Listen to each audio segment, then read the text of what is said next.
皆さんこんにちは。今日も最新のウクライナ情勢について、公開情報をコンパクトにまとめて地図を使って、いち早くわかりやすくお届けします。よろしくお願いします。チャンネル登録して通知をオンにすると、動画公開時に連絡が来ます。過去の動画も再生リストから合わせてご覧ください。ウクライナ情勢。ロシアがキーウに侵攻してから942日となりました。まずは全般的な事柄です。ウクライナ軍の参謀本部の最新の発表によると、ロシア軍の損失は、兵士1500名、戦車22両、装甲戦闘車52両、砲63門、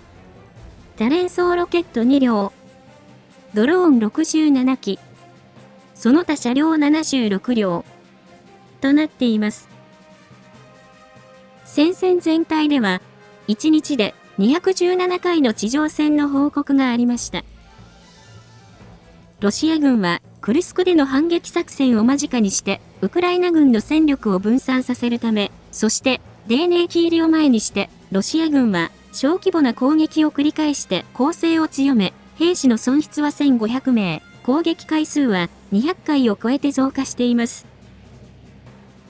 そして、視覚的に確認できるウクライナ軍の装備の損失数とロシア軍の損失数の比率は1対 2.4 で、ウクライナ側の損失数に比べ、ロシア側はその 2.4 倍になります。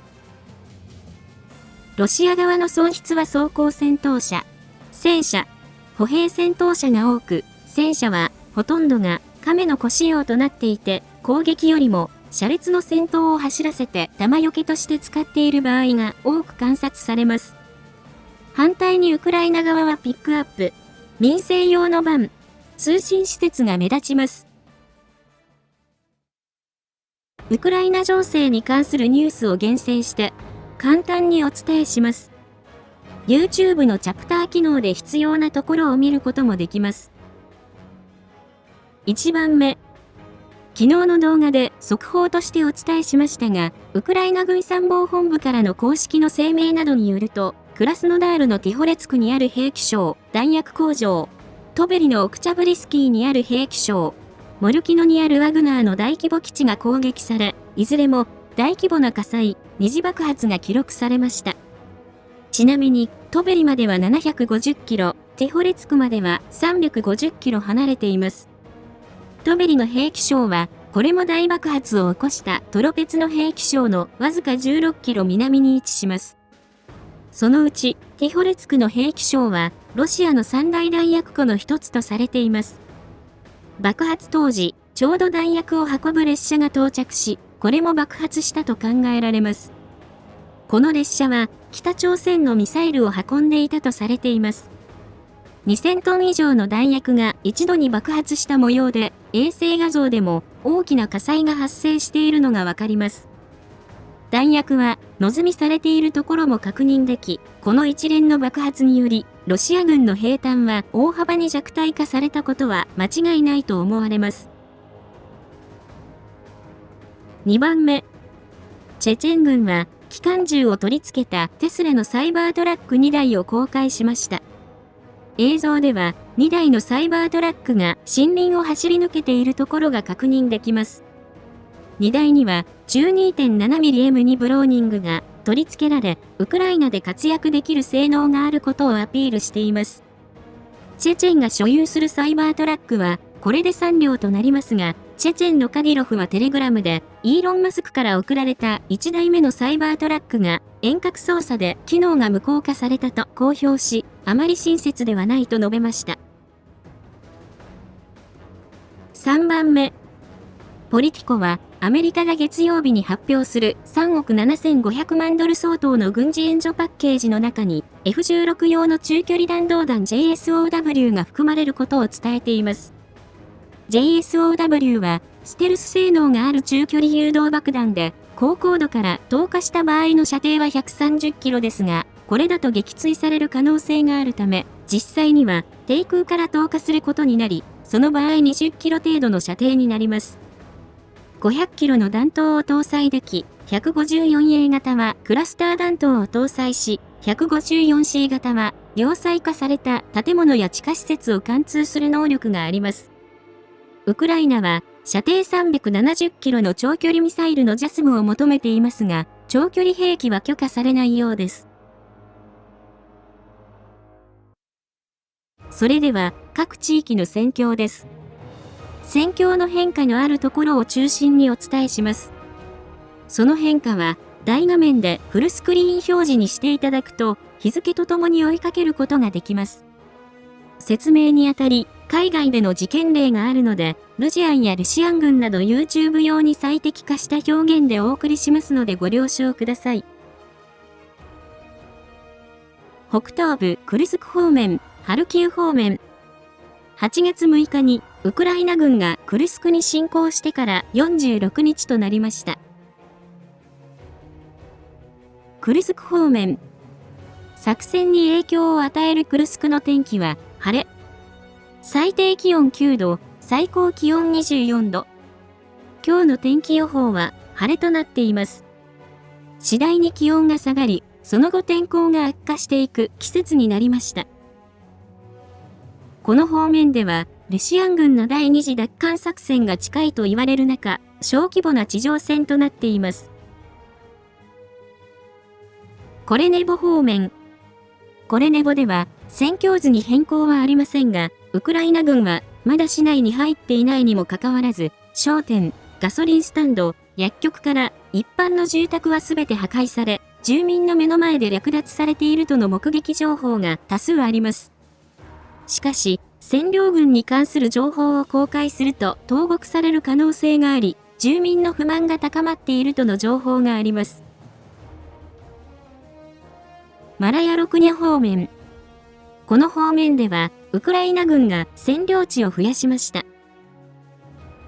カミセフカからナイデノフにかけては、数日前にウクライナ軍が前進している可能性があるとお伝えしましたが、その後、位置情報付きの映像によると、ウクライナ軍が攻撃を行い、占領したことが判明しました。その後、ナイデノフで、ルシアン軍が反撃を行っていることから判明しました。ご覧いただいているのは、ルシアン軍のもので、地図で示した場所を、上空からドローンで監視している様子となっています。この場所までを、係争地からウクライナ軍が占領したとして、戦況図を更新しました。面積は9平方キロほどになります。それ以外については、ルシアン軍は反撃作戦の準備に入り、ウクライナ軍は防衛に転じている可能性があり、全体的に活動は低調で、戦況図に影響のある情報はありませんでした。ハルキウ方面。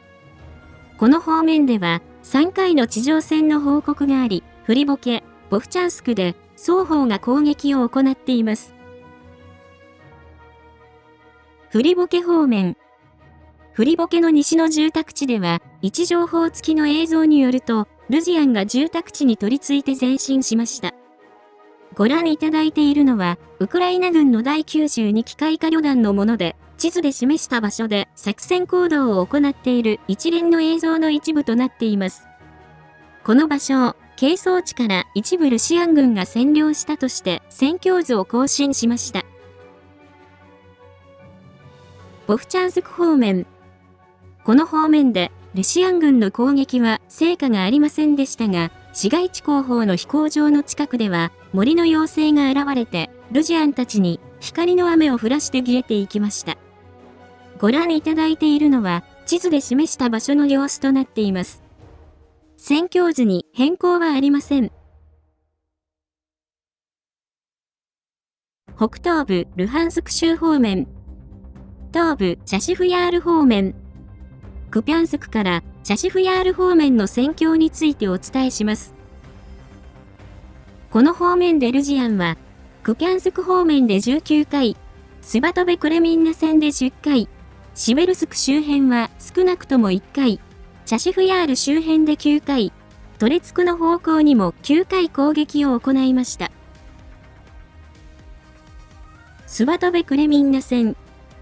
この方面では、ネフスケでルシアン軍が攻撃を行いました。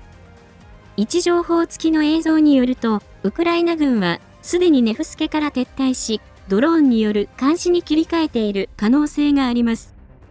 ルシアン軍はネフスケの西にあるノボリュビフカを攻撃し、その後、ネフスケに向かって前進し、集落の西側で旗を立てて占領を主張しました。ご覧いただいているのは、ルシアン軍の撮影したもので、地図で示した家に旗が立っているところの様子となっています。一方で、この場所に人影は見えず、占領とまでは言えないようです。戦況図では、この場所まで、係争地の拡大として戦況図を更新しました。チャシフヤール方面。クリシチュフカでは、位置情報付きの映像によると、集落の一部は、ルシアン軍が支配している模様です。ご覧いただいているのは、ウクライナ軍の第93機械化旅団のもので、地図で示した場所で歩いているルジアンの様子を観察しているものとなっています。ルジアンはリラックスして歩いていて、その様子から、この場所はルシアン軍の支配下にあると考えられます。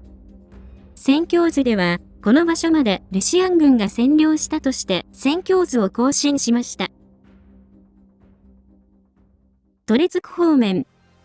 この方面では、トレツクの市街戦とニューヨークの市街戦が行われていて、今日はニューヨークで戦況の変化がありました。